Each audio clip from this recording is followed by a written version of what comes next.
ජීවීන්ට ඇත්තටම ඔක්සිජන් නොමැතිව ශ්වසනය කරන්න පුළුවන්ද? ඔව්. ඒක ඇත්ත. ජීවීන්ට මේ විදිහට ඔක්සිජන් නැතුව ශ්වසනය කරන එක අපි හඳුන්වන්නේ නිර්වායු ශ්වසනය කියලා.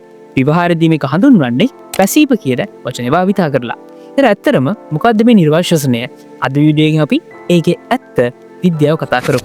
ඉතින් ඇත්තටම මොකද්ද මේ නිර්වායු ශ්වසනය කියලා කියන්නේ? ඉතින් මීට කලින් කරපු සෛලීය ශ්වසනයේ වීඩියෝ එක බලනවා. ඔයගොල්ලන්ට ඒකෙදි මම කතා කරා ග්ලයිකොලිසිස් කියලා ක්‍රියාවලිය. මේ ග්ලයිකොලිසිස් තුළදී සිදුවන දේ තමයි ග්ලූකෝස් අණුව පයිරුවේට් අණු බවට බෙද වැටෙනවා. ඒ වගේ මෙතනදී ඒ පයිරුවේට් ටික තවදුරටත් මයිටොකොන්ඩ්‍රියාවට ඇතුළු වෙලා ලස්සනට ශ්වසනය ස්වාශනය කියන ක්‍රියාවලිය දිහා ගියා. මෙතනදී අණුකොක්සියන් නොමැති නිසා ඒ විදිහට ඒ හැදිච්ච පයිරුවේට් වලට මයිටොකොන්ඩ්‍රියාව ඇතුළට යන්න බෑ. ඒ නිසා ස්වාශනයට වෙන්න තියෙන ඉඩකට නැති වෙලා ගිහිල්ලා මෙතනදී නිර්වායු ශ්වසනය කියන ක්‍රියාවලිය තමයි සිදුවන්නේ. ඒ කියන්නේ නිර්වායු ශ්වසනය කියන අපිට නිර්වචනයක් ගන්න පුළුවන් අණුකොක්සිජන් නොමැති විට ග්ලූකෝස් දිනවැටෙන එකට තමයි අපි මේ නිර්වායු ශ්වසනය කියලා කියන්නේ. ඒතර මෙතන මේ ක්‍රියාවලිය සම්බන්ධයෙන් විශේෂ කාරණා අපි කතා කරද්දී මේ නිර්වායු ශ්වසනය තුළදී ATP හැදෙනවා. හැබැයි ATP මේ ක්‍රියාවලියට දායක වෙන නිසා අපිට ඇත්තටම ATP අපිට ශක්තිය විදිහට භාවිත කරන්න බෑ. මොකද ඒ ක්‍රියාවලියට මේ ATP වැය වෙනවා. ඒ වගේ තව දෙයක් තමයි මෙතනදී NAD+ කෙනෙක් කෙනත් සීමාකාරී නිසාම NADH ප්‍රතිචක්‍රීකරණය වෙලා මේ NAD+ හදාගන්න දායක වෙනවා.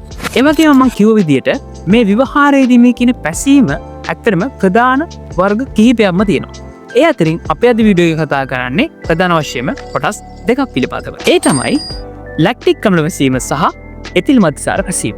ඉතින් අපි මුලින්ම බලමු මොකද්ද මේ එතිල් මධ්‍යසාර පැසීම කියන්නේ කියලා. ඉතින් ඇත්තටම මොකද්ද මේ එතිල් මධ්‍යසාර පැසීම කියන්නේ? එතිල් මධ්‍යසාර පැසීම කියන්නේ අපිට පැසීමේදී හම් වෙන එක් ක්‍රමයක්. මෙතන සිදුවන දේ ගැන මෙන්න මේ විදිහට අපිට කතා කරන්න පුළුවන්. ඉතින් ස්වාශනය වගේම මේ ක්‍රියාවලියේ පළමු පියවර වෙන්නේ ග්ලයිකොලිසිස් තමයි. ඉතින් වාට ස්ක්‍රීන් එකේ පේන විදිහට අපිට අර කලින් වගේම ග්ලූකෝස් අණුව පයිරුවේට් අණු දෙකක් බවට බෙද වැටෙද්දී ATP අණු දෙකක් සහ NADH අණු දෙකක් සෑදීම සිදු වෙනවා. ඊපස්සේ මේ පයිරුවේට් පියවර දෙකකට දායක වීමක් සිදු වෙනවා. පළමුවෙන්ම පයිරුවේට් ඇසිටල්ඩිහයිඩ් බවට කාබන් ඩයොක්සයිඩ් අණු නිදහස් කරමින් පත්වන අතරම දෙවන පියවරේදී ඇසිටල්ඩිහයිඩ් එතනෝල් බවට NADH භාවිතයෙන් ඔක්සිහරණය වෙනවා. එයාගෙන් තව වෙනත් කාරණාවක් තමයි මෙතනදී මේ දෙවන පියවරේදී හැදිච්ච ඇසිටල්ඩිහයිඩ් එක එතිල් මධ්‍යසාර බවට පත් වෙන්න NADH භාවිතයෙන් ඔක්සිහරණය කරන කතාවක්. එතනදී පාවිච්චි කරපු NADH ඇත්තටම ග්ලයිකොලිසිස් හැදිච්ච NADH තමයි භාවිත කරේ. ඒ වගේම තව වැදගත් කාරණාවක් තමයි මේ ක්‍රියාවලියේ අවසානයේ ප්‍රතිග්‍රාහකයා වෙන්නේ ඇසිටල්ඩිහයිඩ්. ඉතින් ඇත්තටම කවුද මේ එතිල් මධ්‍යසාර පැසීම සිදු කරන ජීවීන්? ගොඩක් වෙලාවට බොහෝ බැක්ටීරියාවන් තමයි මේ වැඩේ සිදු කරන්නේ. හැබැයි සුලභව මේ වැඩේ කරන්නේ නම් බැක්ටීරියාවක් නෙමෙයි. සුලභව මේ වැඩේ කරන්නේ ඊස්ට් කියන දිලිරය. ඒ විදිහට අපිට එතිල් මධ්‍යසාර පැසීම ගැන කතා කරන්න පුළුවන්. ඉතින් ඊළඟට බලමු මොකද්ද මේ ලැක්ටික් අම්ල පැසීම කියන්නේ කියලා. එතකොට මේ ලැක්ටික් අම්ල පැසීම ගැන කතා කරද්දී මම කලින් කතා කරපු එතිල් මධ්‍යසාර පැසීම අහන් හිටියනම් මේක ඇත්තටම ගොඩක්ම ලේසි කාරණාවක්. මොකද කිව්වොත් ලැක්ටික් අම්ල පැසීම සිදුවන්නේ එතිල් මධ්‍යසාර පැසීම සිදුවෙච්ච විදිහටම තමයි. හැබැයි පොඩි වෙනස්කම් කීපයක් තියෙනවා. ඒ නිසා ඒක මොදට අහගන්න. ඉතින් මෙතනදී අර කලින් වගේම පළමු පියවර වෙන්නේ ග්ලයිකොලිසිස් තමයි. ඒ කියන්නේ සරලම ඔයගොල්ලන්ට තේරෙන්න ඕන ග්ලූකෝස් අණුව පයිරුවේට් අණු දෙකක් බවට ATP අණු දෙකක් සහ NADH අණු දෙකක් නිපදවමින් පත් වෙනවා. ඊට පස්සේ තමයි වෙනස ආරම්භ වෙන්නේ. ඒකට මතකද අපි කතා කරපු එතිල් මධ්‍යසාර පැසීමේදී පියවර දෙකක් ඇරෙද්දී තමයි මේ ක්‍රියාවලිය සිදු වෙන්නේ.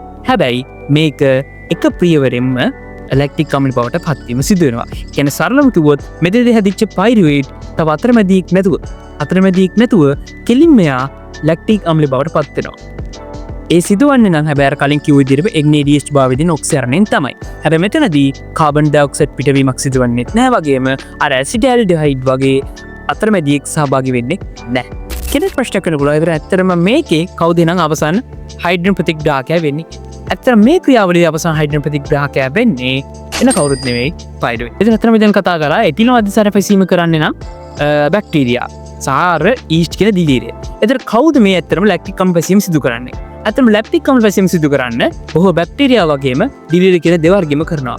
හැබැයි මේකත් සුලභවම කරන්නේ කිරිනි පදවීම සම්බන්ධව ඉන්න බැක්ටීරියා විශේෂයක්. ඉතින් අද වීඩියෝ උඹලන්ට තේරෙන්නේ නැති කොහොමද මේ විශේෂ සතුන් කීප දෙනා ඔක්සිජන් භාවිත කරන්නේ නැතුව තමන්ගේ ජීවිතය පවත්වාගෙන යන්න ශක්තිය ඉපදගත්ත ආකාරය පිළිබඳ මේ විතර අපිට සම්පූර්ණයෙන්ම දෙවනි පාඩම ඉවරගන්න පුළුවන් සහ අපි ඉක්මටම තුන්ගනි පාඩමි ගැරීම් පරිනාමය පාඩමෙන් හමුවෙමු.